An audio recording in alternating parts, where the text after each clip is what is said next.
오늘 저와 여러분, 특별히 헌신 예배를 드리는 우리 청소년부 학생들, 우리에게 주시는 하나님의 말씀을 통하여 하나님의 승리를 경험하는 승리 공식을 발견하실 수 있기를 축원합니다.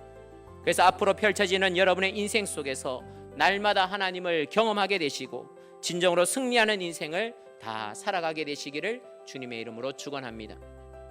그렇다면 하나님의 승리를 경험하는 승리 공식은 무엇일까요? 가장 먼저 기드온이 아니라 여룹바알이라는 이름으로 문제를 풀어야 합니다. 근데 왜 하나님은 그냥 기드온이라고 하지 않고 그 앞에 여룹바알이라 하는 기드온이라고 말씀하시는 것일까요? 그것은 바로 이제 하나님의 말씀에 순종하여 나아가는 이 사람은 태어나서 그저 그 한 사람으로, 평범한 사람으로, 자연인으로 살아온 기드온이 아니라 하나님의 말씀에 순종함으로써 새로운 삶을 시작하게 되어진 사람, 그는 기드온이 아니라 여룹바알이라 하는 기드온이다 라고 말씀하고 있습니다.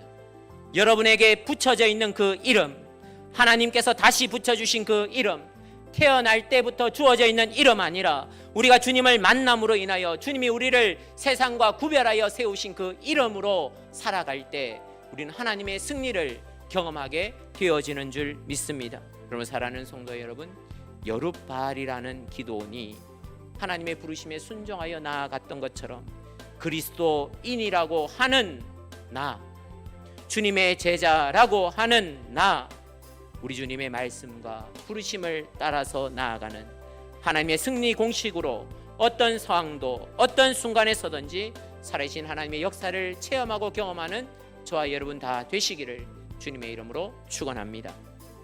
한 걸음 더 나아가 하나님의 승리를 경험하는 승리 공식은 뭐냐? 두 번째, 승리는 숫자가 아니라 하나님께 달려 있음을 믿어야 합니다. 철저히 준비해야지만, 뛰어난 무기를 내가 가져야지만, 그러나 이길 수 있다고 여기지만, 그러나 하나님은 전혀 생각지도 못하는 방법으로 우리를 이기게 하실 수 있는 하나님이신 줄 믿습니다. 하나님의 승리 공식은 명확합니다. 그리고 그 승리 공식에 있어서 절대 변수이자 절대 상수는 오직 하나님이십니다. 그 외의 상황과 숫자는 작은 변수에 지나지 않습니다.